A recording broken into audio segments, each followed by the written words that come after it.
Episode 147 of Australia's #1 marketing show. I'm calling this the Passion episode. Listen in and you'll discover why very quickly. Welcome to the Small Business Big Marketing Show, where successful small business owners share their secrets to take your marketing to the next level. Now here's your host, Tim Reid. G'day listeners and welcome back to another episode of Australia's favourite small business marketing show. I am your host, Timbo Reid, but so much more importantly, you are the motivated small business owner who is there to crank out some great marketing to build your business. And that's why we're here. And we're brought to you by the very good folk at Net Registry. A little bit more about them in a minute. And I also welcome everyone from the Flying Solo community. Big show today, guys. Can you hear the passion in my voice? Because I am feeling incredibly passionate. I've just hung up from a very passionate individual who is out there to change the world. And he's having a fair crack at it, I've got to tell you. And also, I have got a very passionate question from a 13-year-old listener. So plenty to cover. I am going to get stuck right into it. Let me share a question I got through smallbusinessbigmarketing.com, where you can send me voicemails and emails. It's from Kim, and Kim says, "Hello, Tim. My name is Jess." Oh, actually, hang on. It's actually from Kim. That must be her mum. But the email is from Jess. So, my name is Jess. I'm 13. I live on Phillip Island and I love surfing. At a young age of around 10 years, I knew my life was meant for surfing. I had to base my career around it. I am so keen for surfing and I have wanted to start up my own brand. I feel as if I need your help. As you probably know, Phillip Island is kind of famous for surfing and Grand Prix, and they had the Bells Beach Pro there in 2005. Who would have known? Surfing has a huge impact on us down here, and I want to make it a little bit more special. Good on you, Jess, for wanting to do that. You're passionate. I need to start my own surfing brand. The internet is an amazing place for promotional things with Instagram, Twitter, Facebook, Tumblr, and starting your own webpage. Any ideas would be fabulous. Well, first of all, young Jess, well done at the age of 13 for having that dream. I absolutely encourage you to chase it with both hands, arms, legs, everything. I just think it's fantastic and it will slowly, maybe quickly, come to life. Here's some things I suggest you do if you do have the dream of wanting to start your own surf brand. Number one, let's focus on brand. Write down the story behind why you want to do what you want to do, okay? Just write freehand. Don't try and be kind of, formal in the way you write. Just write down the story about why you want to start this surf brand and why you believe yours will be better than all the other ones in the marketplace. Part of that, of understanding your brand, is also ask yourself, what problem are you solving? Right? So you might just need to figure out who you're talking to in order to figure out what problem you're solving. But once you know the problem you're solving for people, then it'll be easier to develop the brand, easier to name it, easier to develop products within it. And also get really clear, Jess, on who you're doing it for. Is this for girls your age? Is it for older people? Is it for, who's it for? So once you get clear on those three parts of your brand, your story, the problem you're solving, and who you're doing it for, the next part will become really easy. And that is to have some fun and go and give it a name. Give this brand a name. You might already have it, but if you haven't, have some fun and toss around some names with some friends and see what comes up. You'll know with the name when it comes. It'll hit you between the eyes and you'll go, "I love that name." And that's when you know you've hit the magical name. Then go and get a logo designed. Now, you might want to do that. You might want to set a challenge to your art class at school to design a logo for your new surf brand. Or if you have got some money to spend, maybe mum and dad will throw a bit of dough at it, then go to a place like 99 Designs and get a logo designed. Okay, keep talking about it is another point I've got here. Just keep talking about the dream. Never let it go, right? Share your dream with all sorts of people like you're doing with me. But the more you keep it in the front of your mind, the more it will obviously stay there. And it'll kind of, you'll mention it to someone and they'll just go, oh, look, I know such and such. And the next thing you know, the dream gets a little bit more closer to reality. Set up a website. I'm trying to sort of come up with ideas here that will not involve a lot of money. Go to a site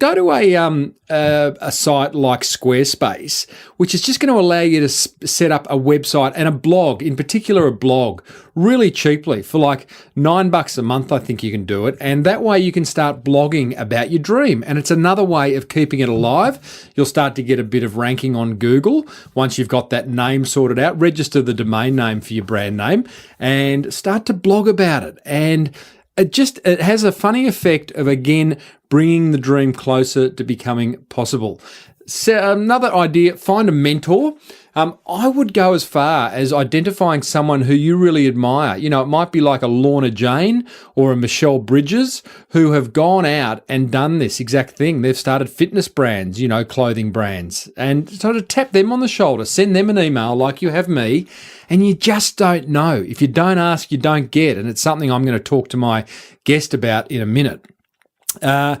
Finally, go to a website and have a look at a website like Pozible, Pozible.com, and you will be able to put in a request for funding your idea, okay? And I do that once you've done all the other stuff, like getting clarity around your brand and your logo and your name, start blogging about it, and then go out and say, okay, well, I need some money to start creating some products for this brand. And a website, which is a crowdsourcing website like Pozible, is a place where you can go and get some dough for that. So Jess and Jess's mum, Kim, thanks so much for sending that in. If you do go ahead with it and you start to get a name or a logo, send it through. I would love to see it. All right, now on the aspect of passion, on the topic of passion, I'm about to share a very passionate fireside chat I had with Daniel Flynn, from previously known as the founder of Thank You Water. If you have a listen to episode 136, I have Daniel on. He's a social entrepreneur, basically, who is trying to save the world one bottle of water at a time. However, that isn't enough for Daniel. He has 2 days ago made two, what I would consider in the scheme of small business, really, really big announcements, really exciting announcements that I even struggled to get my head around, and because of the nature of them. So this is in this interview, Daniel will share those two announcements. There is something for you to do at the end to help him save the world. In between that, I did have to ask some hard questions of him. I am absolutely supportive of what Daniel does, but what he set out to do is just so far-reaching, so exciting, so passionate that I kind of needed to bring him back to some commercial reality and just ask him some hard questions along the way. And I think you will really enjoy this interview. I think you'll find it inspiring. I think you kind of will at some stages be shaking your head, other stages be jumping out of your chair, punching the air. So look, without further ado, I'll hand over to Daniel and our fireside chat. And at the back end of it, I'm going to share 3 learnings that kind of hit me between the eyes in talking to Dan. So here's Daniel from the new brand, Thank You. Daniel Flynn, founder of Thank You Water. Welcome back to Small Business Big Marketing. Tim, thank you for having us on the show again. Mate, it's not often I say welcome back, but I think it's a well-deserved welcome back. In episode 136, mate, you teased my audience and me with a big announcement, which was imminent, but you couldn't say anything. You have now gone live with this announcement. In fact, 2, mate. Exciting times. So why don't we start with the first one about range? What have you done? Well, look, Tim, I did tease you guys a little bit. I hope you haven't been disappointed, though, with the launch. I did say something big was coming. And look, it is. I have got so many questions for you. All right, looking forward to it. Well, look, I'll run you through it. So basically, the why behind this shift is that, for 5 years we've been doing water, and you and the listeners know that now. And so we sell water, we fund water projects. Now, it took us 3 years to help 5,000 people. 2 years on, which is about 2 weeks ago, we've hit over 56,000 people getting access to water. So that's big, but there are other issues. And when we visit these communities, you see it firsthand. Water is definitely a big deal, but then there's issues around nutrition, even food security, health and hygiene. And so we wanted to find a way to connect Australians with not just giving people access to water, but that real transformational change in a community. So for 15 months, we've been working to develop what we think is a market-leading product range. So we've launched a food range and a body care range in addition to our existing water range. So there's 21 products in total. In food, you've got muesli bars, clusters, oats, and quick oats. In the body care range, you've got hand wash, hand lotion, and a hand sanitizer. So the range, essentially food funds food programs. So each pack that you buy provides 1 week's access to food for someone in need. So 1 pack, 1 week. Plus it also funds a long-term sustainable program. And then in the body care range, every bottle you buy contributes to one person getting access to health and hygiene training. So that's kind of how it works. And I know, Tim, we talked about Track Your Impact last time, and Track Your Impact 2.0 has just gone live, with the new website this week, and every single product is part of it. Out of control, mate. It's massive. Where do you start? This is just a massive project, and well done. I just think, thank you. What makes you think? Let's talk marketing, and then we'll move over to kind of social conscience stuff and passion. But what makes you think that the Thank You water brand, which was up until this week, is so stretchable that it can now go into food and into it's not toiletries, it's body care. What makes you think it's so stretchable? Look, Tim, for me, it's quite a personal question because it goes back 5 years ago. See, we launched the Thank You water concept, and really it was a test run. And look, I hoped it would be up and running in 6 months, kicking goals, but it didn't. It took years to get anywhere. But from day one, myself and the other founders, Jared and Justine, we've always dreamed this idea of the Thank You brand or movement. It's not a product, it's an idea. It's an idea about changing the world. And so, it's going to take people a little bit of getting used to be honest, to go from, okay, it was Thank You water, now it's something else. And we weren't too sure what the transition is going to be like, but a lot of people in this week have just said, we thought this would come, or we've seen this coming, or we've wanted it to happen. So that's good news. And I think it's because really it's about selling the idea. And the idea is in that brand Thank You, not in the product water itself.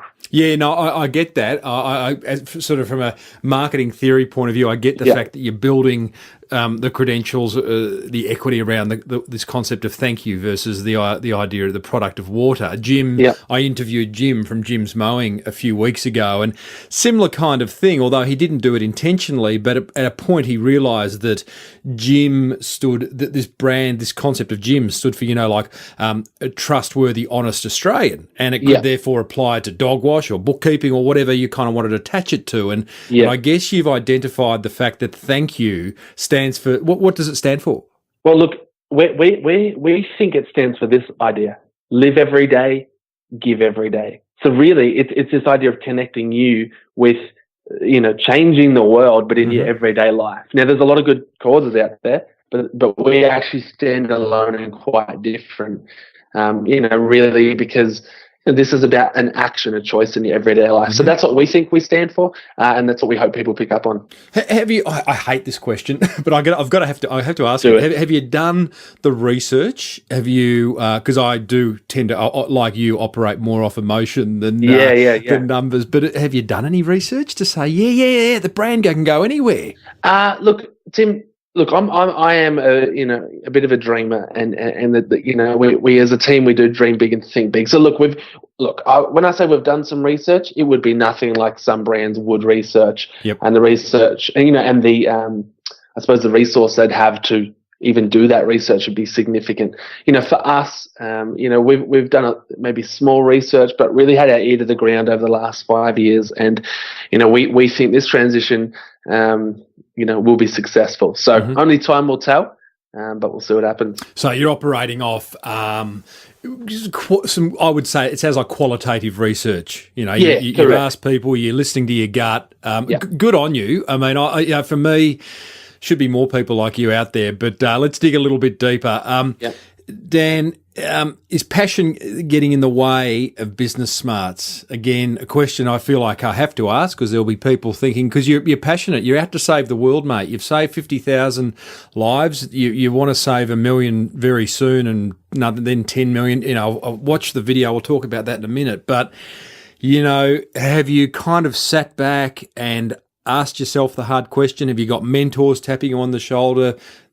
Passion versus business smarts. Yeah, sure. Look, Tim, mentors have been a big part of the journey. And so, we've got some great mentors who, to be honest, have really encouraged us and really, helped us not just dream big, but set up the infrastructure and the management for this. So for the past 15 months, when I say we've developed a range, there has been a lot of work going on, a lot of work that most people haven't seen coming, and a lot of planning and preparation, because, and I know we'll touch on this later, our strategy to get this to market is quite bold. Mm-hmm. But we can't just go out and say, yeah, we'd like it to happen. We actually have to be ready for it to happen. Yep. So we've set up right across, every part of this sort of vision. We've set up the infrastructure that it's going to take to be able to manage growth and continue to see it grow. Mm-hmm. So in answer to your question, yes, there's a lot of passion here, but I believe, and people close to us who, walk the journey, believe we have what it takes from the business smarts point of view to actually see this work. Again, it's one of those things that only time will tell. But we think we're in a good position. Do you have someone who walks alongside you, Dan, that asks all the questions that you don't? Yeah, look, I do, and initially I didn't like it. In fact, I was going to say, does he or she give you the shits? Look, I wouldn't say that. Definitely not on air. I wouldn't say that. Now, I have actually told there's probably 3 people who sort of sit, in that position in my life, in different ways. One in a personal kind of area, and others in a business function. And I've said to them before, you know what? Catching up with you feels like drinking a cup of hot tar. It doesn't taste good. It feels like I just feel like giving up. But initially I didn't want to catch up with them again. But then I started to discover that pretty much everything they said, even though I felt it was negative and critical, they were actually spot on. And so for the past few years, I've needed them. At the beginning it was like, don't squash this dream. And now it's like, well, hang on, you guys are actually not squashing it. And their heart is not to squash it, it's to see it thrive. But you've got to ask the tough questions. You've got to really dig in deep. And, you've got to, so look, in answer to your question, yes, I've got it. And it is very uncomfortable. Yeah. Well, it's like preparing the questions for this interview. I've got questions here that I don't really want to ask, because it feels like that's where I'm coming from, being the negative. I am not. I am so... I just think, I was talking to a guy who was driving me back from the airport the other night, and we were talking about characters in business. And, I put you there. I put you right there, mate. You're not this flamboyant guy, but you're having a crack and you're adding some personality and chutzpah, chutzpah. Yeah. Is that what the Jewish people say? Chutzpah. To what is a very, very serious business landscape. So, I get that. That drinking tar analogy is a good one. Tell me, so actually, just out of interest, how did you find those people who hand you the cups of tar to drink? That's a good question. How do you find them? Look, it's a journey over time. There are some people who, have wanted to be, do kind of mentoring relationship early on. And it's quite funny because the more success we had, the more people wanted to be part of mentoring or helping it along. But it's really interesting to understand people's motives, and very quickly, what looked like genuine help ended up being weird. So I can't say everyone is, that's how I'll put it. I can't say everyone who's come along is like, welcome, you can have input into my life. But these people have come in over time, and we've really built that trust relationship. They're not in it for their name. They don't want their name up in lights for this. They just are genuine believers of the brand and are willing to, work with me. And, one of the guys I did work experience with back in year 10, and he was, he was remarkable. I was, in year 10, he at the time was the managing director of one of the largest companies in Australia, still is. And I was lucky enough to get a week with him. And that blew my mind that week. And I thought that might be it. But, over the last probably, 6 or 7 years, we've stayed in contact. And, it's been a really helpful journey. So, I suppose it's just come over time. Interesting. Now, listeners, we have we're sort of halfway through talking about the first big announcement. There is a second big announcement which will blow your mind. So stay tuned for that. I'm talking to Daniel Flynn, founder of Thank You Water. Dan, you've just introduced, so the first big announcement, 22 new products to the range. How do you do that? Tell us about the process of going, okay, well, we're going to introduce food and body care. Like, where do you start? Yeah, okay, Tim, look, it's a good question. Now, we started as a team with this kind of brief. Number one, we have to produce products that are as good, if not better than competitors. And number two, by buying it, you're changing the world. Now, the reason that hierarchy is so important to us is if we flip that, and if we just try and sell a good cause, you and me and probably everyone will buy it once because we should do a good thing, but then we'll go back to what we actually enjoy eating or using or whatever. So we said, look, this brand, these products have to stand on their own 2 feet as a product, and then we add thank you to it and track your impact, and hopefully, the rest is history. So we started out with a tough brief. We tested, all the products out in the market. We looked for gaps. We looked for things that others weren't doing. And we have gone pretty bold, particularly like even in the muesli ranges and the food range. We've put some flavors out there and some combinations that others haven't gone with. And look, we're stepping out, but from our research, we believe we're going to see a really good result. And part of the food range, particularly, it was a tough jump to go from water to food.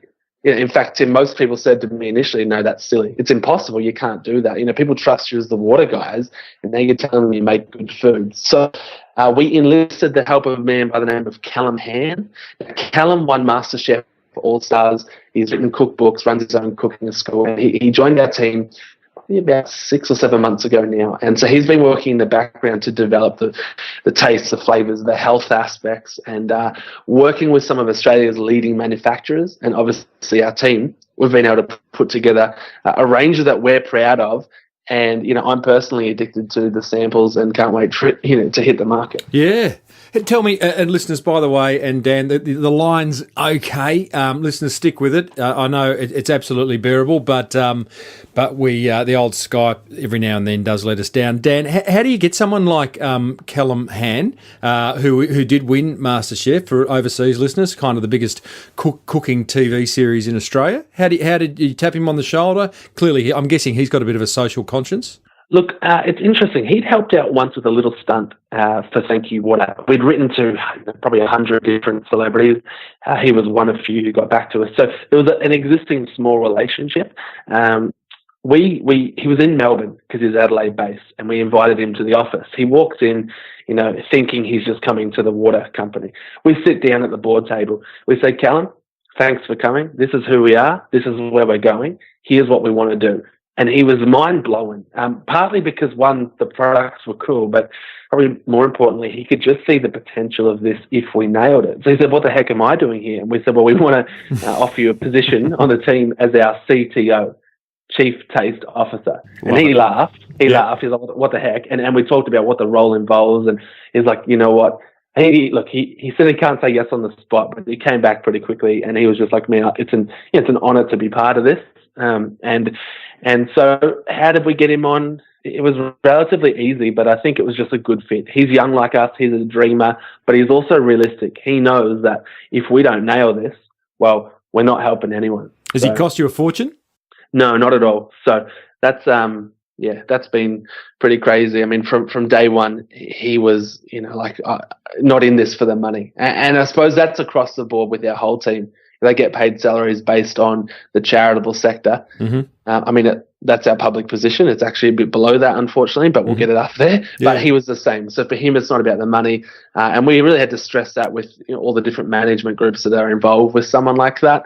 And I think it took caught them off guard a bit that he just actually genuinely wanted to do this. So anyway, that's where we're at. Well, if you don't ask, you don't get. And I hear that so often with so many past interviews I've done where, a guest will, share something and you go, how on earth did you do that? And it's like, well, you can ask, I interviewed a guy, Steve Sim, who has a company in LA called Bluefish, and the whole business of Bluefish is arranging just amazing experiences for people.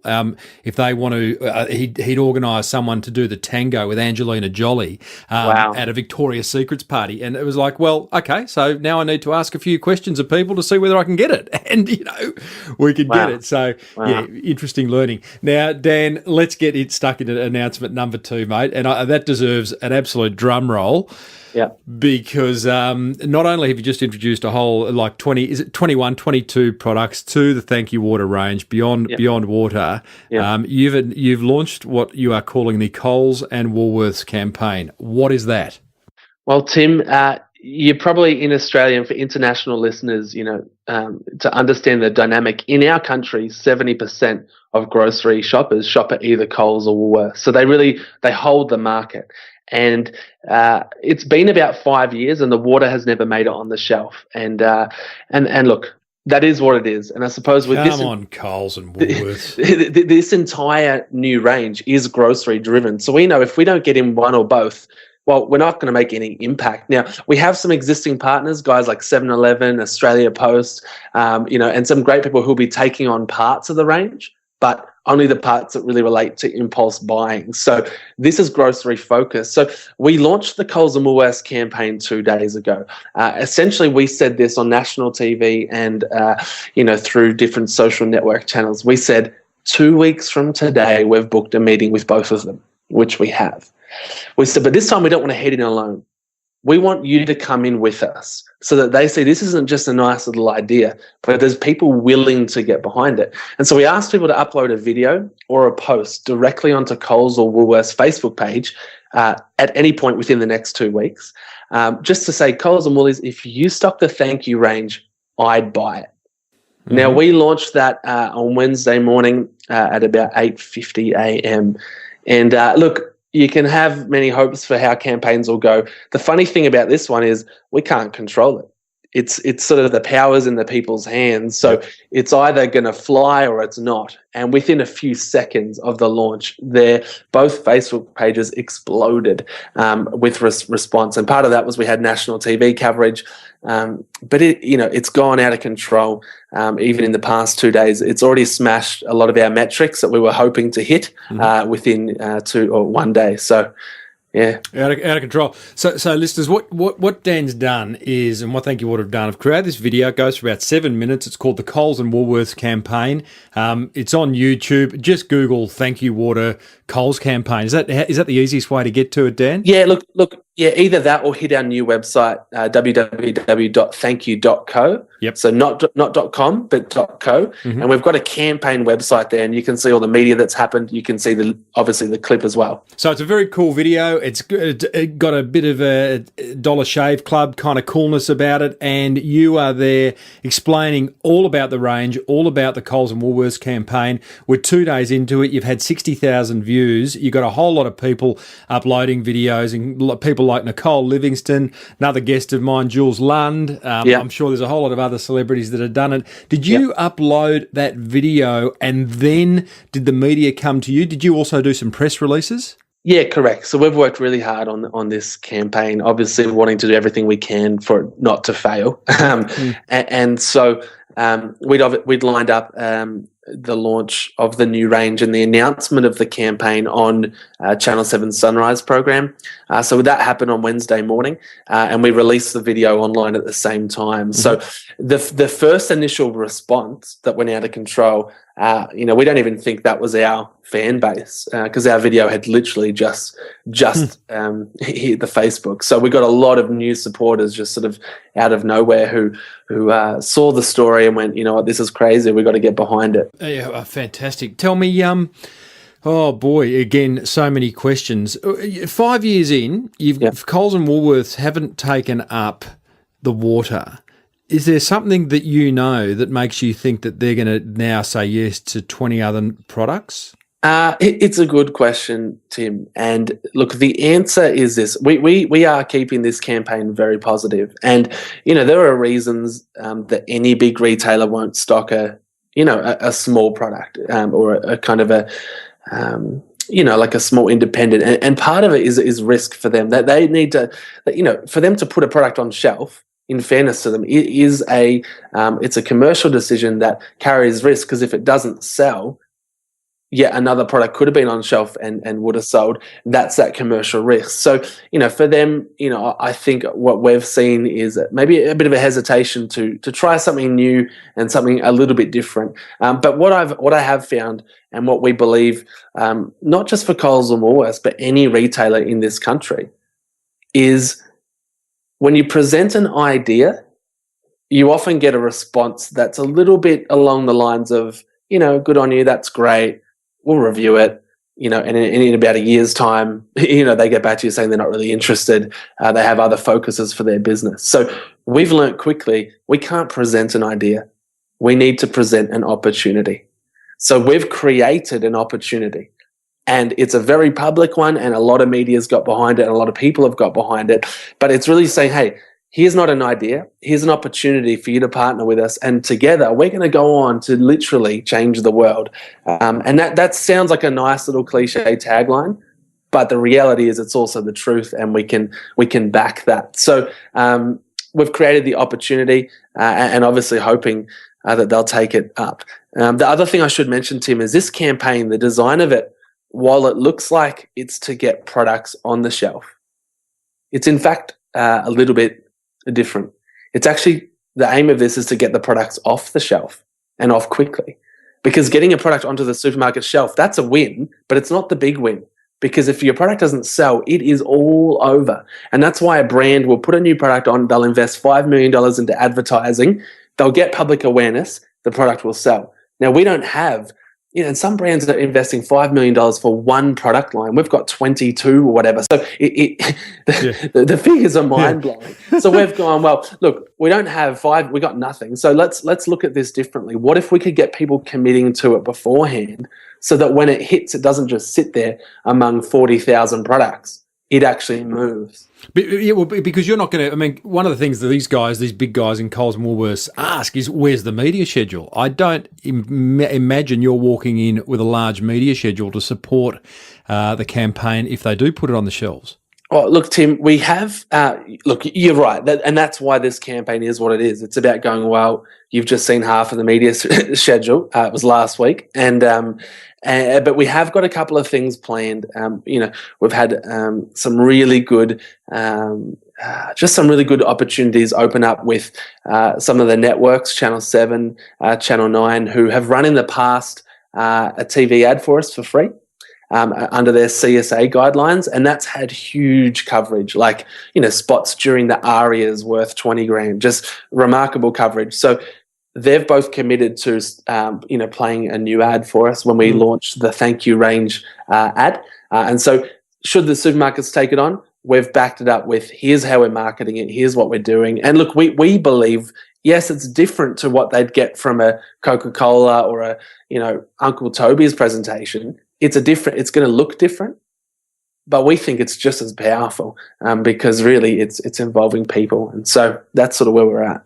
Dan, I posted on the Small Business Big Marketing's Facebook a couple of days ago when the video went live, and shared with the listeners what's happening, and great feedback. One of the guys, and it's sort of a question on notice, I suppose, but one of the listeners came back quite negative, not towards what you're doing, but towards the big guys that you are about to meet within a week and a half's time. I'll just kind of summarise what he said. It'd be interesting to get your response. It's sort of like, here you go, here's a glass of tar to drink. He says, do they really want to dance with the devil? With all the press, all the people who have lost everything dealing with these companies, what makes Thank You Water think they are different to the multitude that have gone before them? These companies are showing them how brutal they are, but don't even try to hide it anymore. They smile while they screw companies over. Pretty harsh words. Yeah. Look, Tim.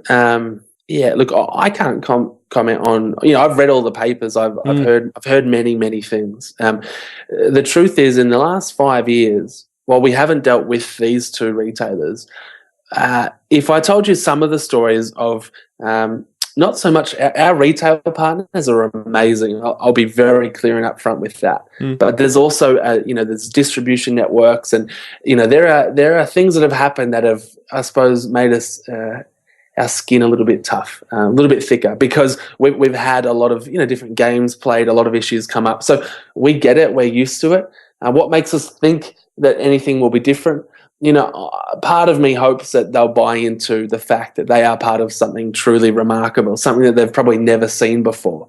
That aside, this is still a commercial offer. All their margins are built into it. And look, there's not a lot of options in this country. 70% of us shop there, and that is part of the game. So to dance with the devil, I mean, that's one way to look at it. I look at it that if they're not on board, well, we haven't got that traction we need. So we need to find a way to make it happen and work together. A little bit of a role play, Dan. You walk into the meeting. I'll be Mr. Coles or Mr. Woolworths, and I'll say, welcome, Daniel. You've put us in a very awkward position. There's a whole lot of people out there demanding that we stock your thank you products. If we don't, we're going to look very bad. What do you say to that? Look, Tim, that's a good question. And I probably, we'll probably just have to see how it comes in the meeting, to be honest. It's hard to... Sorry, Mr. Coles. It's hard to sort of react and that sort of thing. I think what we have been clear on from the beginning, and will continue to be very clear on, is, while this may look like something that could end bad, the design of it is the opposite. It's to end very well. And my dream is to have, and we've got media, people already interested in doing this. They're keen to do it. But I know in the past we've talked about track your impact, and every product has its own code. You see GPS coordinates and all that sort of thing. I'd love to be literally in a supermarket with media going, okay, let's grab a couple of products. Let's track the impact. Awesome. Now let's head overseas and see the results. And that's, this is positive, and this should be positive. So I understand there may be a little bit of awkwardness around it, but really this is an opportunity to do something different.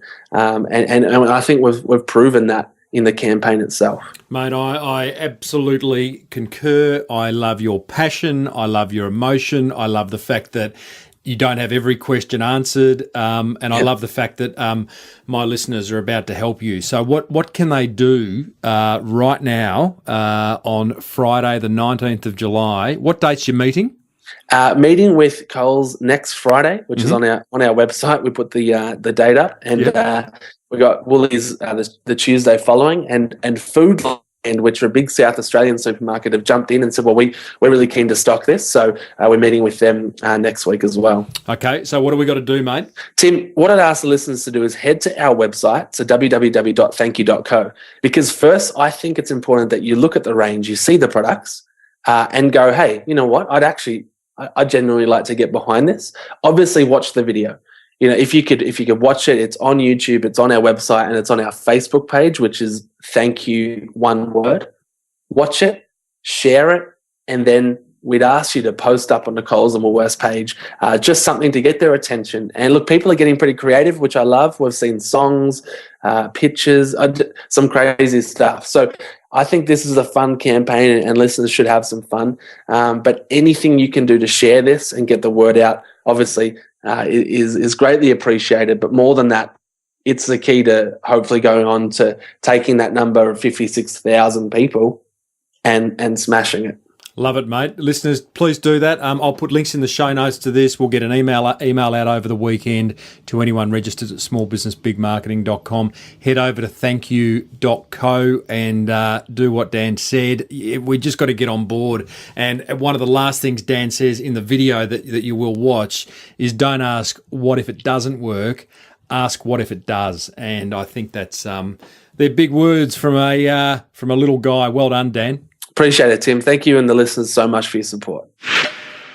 What about that, folks? What about the passion Daniel is showing? Extraordinary. What an extraordinary story. I mean, I hope and I pray that it works for him. I've got a feeling it will. The guy is relentless. He ain't going to give up easily. Now, listen, there's 3 learnings I got from that. I'm sure you got many more, but let me share the ones with you that really hit me between the eyes. Number 1, don't research an idea within an inch of its life, okay? This tip ain't for everyone. There are those of you who are listening that have to research things to within an inch of its life. That's just how you are. I tend to be the opposite. Daniel seems to fit into that camp as well. He kind of follows the lean startup model. The Lean Startup's a book that came out a couple of years ago by a Harvard professor, I think, of entrepreneurship. He talks about the minimum viable product and getting something to market without it being completely finished or resourced. So don't research an idea within an inch of its life. Number 2, learning from that chat with Daniel, this concept of brand stretch, really interesting. Spoke about it with Jim Penman a few weeks ago from Jim's Mowing. It's just an interesting concept. Ask yourself the question, what categories could you extend your brand, your business into beyond what you're already in? You know, Jim's done it. Daniel's now doing it. Branson's done it with Virgin. You know, it's about understanding what that parent brand that you're building stands for beyond just the category that you're currently operating in. Interesting concept. 3rd kind of learning from that fireside chat with Daniel, ask and you shall receive. Well, I'll rephrase that. Ask and you may well receive. Won't always receive, but ask. And, I suggested that to Jess earlier with her idea about starting a surf brand. And I see it often. You know, you just think, just ask. You never know what people are going to say or where they're going to refer you to. You know, there is that whole concept of 6 degrees of separation, which is what LinkedIn is based on.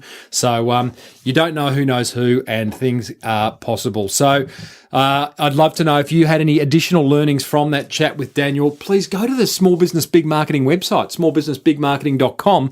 This is episode 147. Leave a comment in the show notes. I would love to know what you thought of that interview and what you're going to implement from it.